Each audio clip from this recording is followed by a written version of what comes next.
Hello, this is Jake and Julian from Heriot, and you're watching rockflesh.com.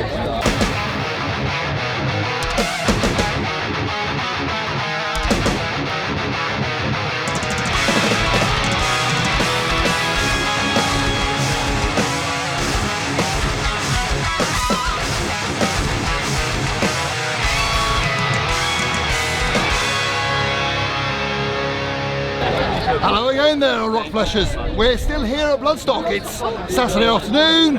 It's overcast but quite warm and it's lovely. And I've got Jake and Julian from Heriot. Hello, what's up? So, you've just-ish come off the stage. How was that? It was good, man. We had a few tech issues at the start. Yeah. But once we got going, it was wicked, man. Really Yeah, I sort of saw that. There was a few sort of the guitar disappeared for the first couple of tracks, and It's not a Heriot show without something going wrong. Yeah. So we're kind of used to it now. But yeah, once we got on there, it was sick, man. Really good. and it was a really good crowd for you. You know, so there was a load of people there, and Yeah, I mean, there was people as far as I could see from my view. So yeah, fucking amazing. Yeah, it was awesome. Really cool. And like, you know, there's a lot of stuff I want to talk to you about. Like, you know, we're big fans of Rockflesh. What we love about what you're doing is there's so many layers to it. You know, I'm really interested, you know, because you were on after Warbringer, who are doing the whole, you know, sword, sorcery, and then you come just talking about how shit real life is. You know, is that sort of choice? Yeah, I mean, I think our lyrics are quite vague and can be interpreted, I guess. But yeah, I mean, you're probably the best. Yeah, I mean, it's that. We try not to do it too much on the nose, but I feel like people can perceive it how they want, but it is about just a lot of those kind of things, but without being too obvious. The rock's pretty visible, so I think it actually...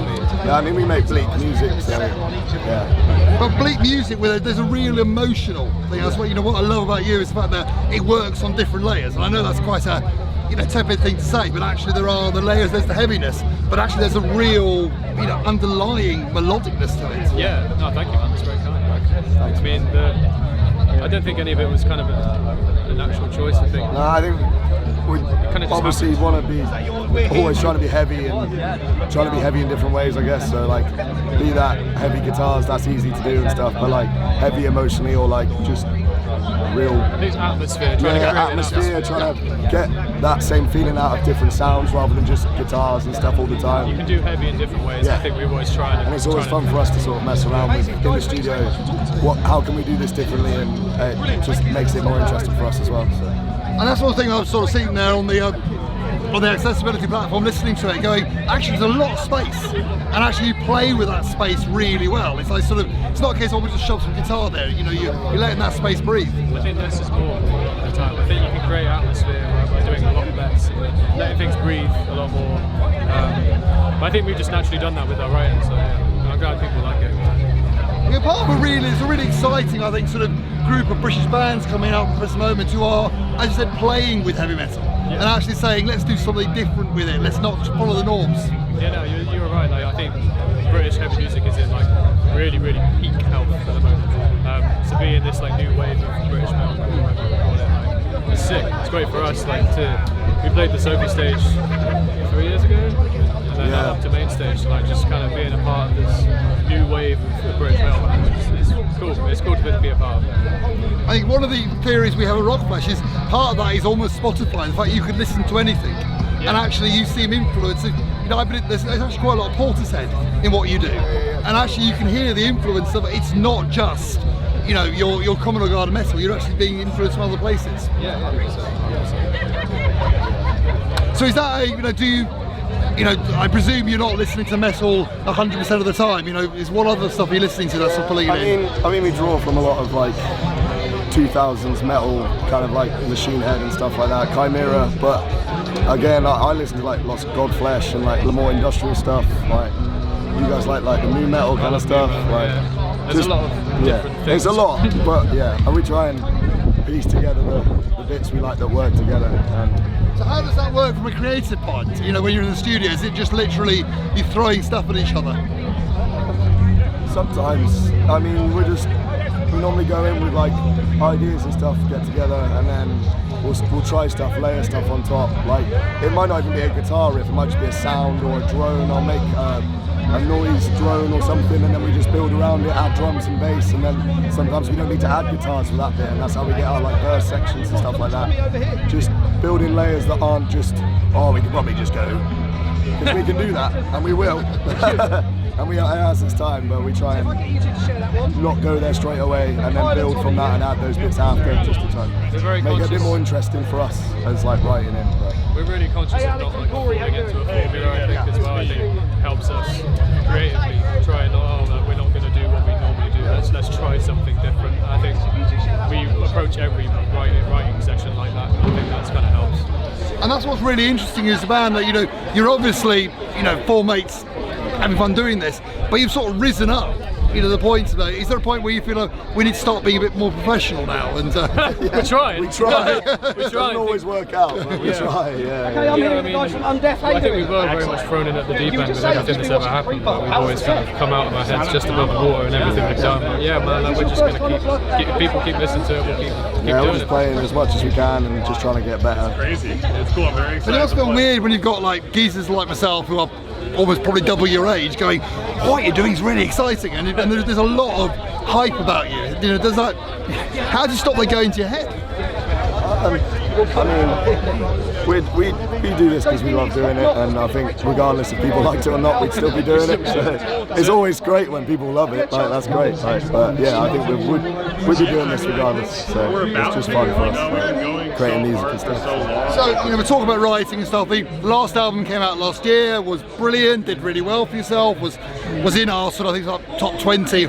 I look at the geezers, I look at these sort of the Governo and Casey, and our top 20 albums. So are you still on that sort of on that album release, promotional thing, or where are you seeing yourself now? I'd say so. Yeah, we're touring pretty flat out for the rest of the year. Yeah, we got our first US tour with Trivium in November, and then but in between we're getting stuff together for like we're writing. We're obviously always writing. So and then and then next year we'll just start working. Well, album 2 next year. Album 2.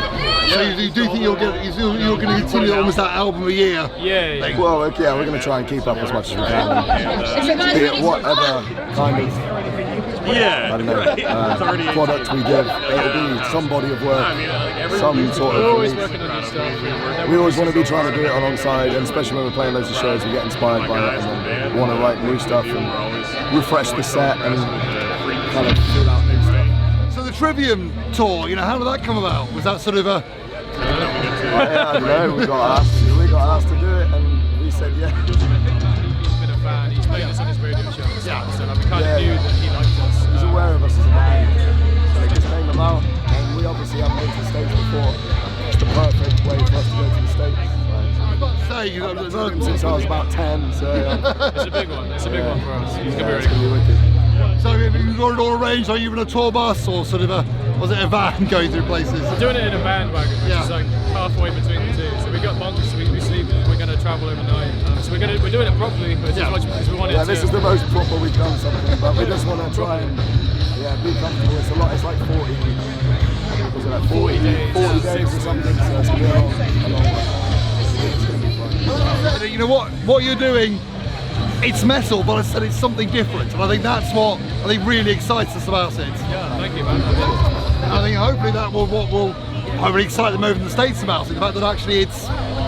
We've been meaning to get out there for so long, but it's obviously a big jump for a band to go and do that. So when the opportunity came about, that allowed us to be able to do it without too much worry.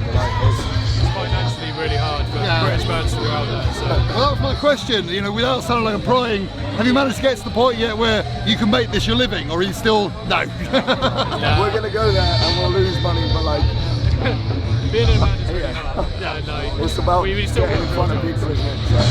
We make it work. That's really interesting doing this. We talk to a lot of bands going, no, this isn't our main job at start. We're loving this. And I wish it was. Maybe next year. We've got 9 to 5s, still picking up there. And you realise that there are so many bands like yourself who have a reputation, have a name, yet are still, as I said, nose to the grindstone with normal jobs. Yeah. It's tough, like you said, rock and roll doesn't pay the bills anymore. Annoyingly, it's the time, I think, that I would love the time to be able to, if if I didn't have to work the time to put more into the band, we obviously put a lot into the band, but we'd have infinitely more time if we didn't have to do our jobs, but we need to do our jobs to make things work. You've definitely built the hype. You know, there's a really big crowd there. There's a lot of people like us who are really excited about what you're doing. And I think that's, you talk about the writing stuff, you know, I can really see the evolution in your music. You know, are you seeing there another step in your evolution? Thank you, man. Yeah, I think so too. Like, I always think of records as like a snapshot of time, and I think the EP we did was a snapshot of what we were doing then, and I think the album is just like a progression of that, and what we do next will again be a progression of that. Yeah, I think each record we've done or whatever, we've been honing in on what we want to get out of it, so every time we finish something we'll take what we like out of it, push it in, focus it in a bit more. We're getting there. Like, the new stuff we're writing again is just an extension. It's always going to be an extension without just overdoing or like doing something we've done again. So. We always want to better ourselves in everything we do. So. And that's really, really obvious. You know, it's I almost see you a bit like where Bring the Horizon were when they started making that shift to going, okay, let's do something different, and almost, you know, they've managed to stay in this world but also move that. You know, that's what quite excites me about some of the melodic stuff that you're doing. They've done whatever they want. Yeah. That's the way to do it. So, I mean, that's what we want to do. Like it's sick. Brilliant. It always turns into a big love fest. Me just telling you how much wonderful I think you are. I'm going to ask you one more question before whoever's on that stage there drowns us out, which is, so Vicky from Bloodstock came to you and said, right, you come out next year, but you can have a stage. You can have a stage, you can have a Heriot stage, you can, you know, put whoever you want on there. Who would you stick on that stage? We're going to have really different bands. Oh yeah, we might need 2 stages.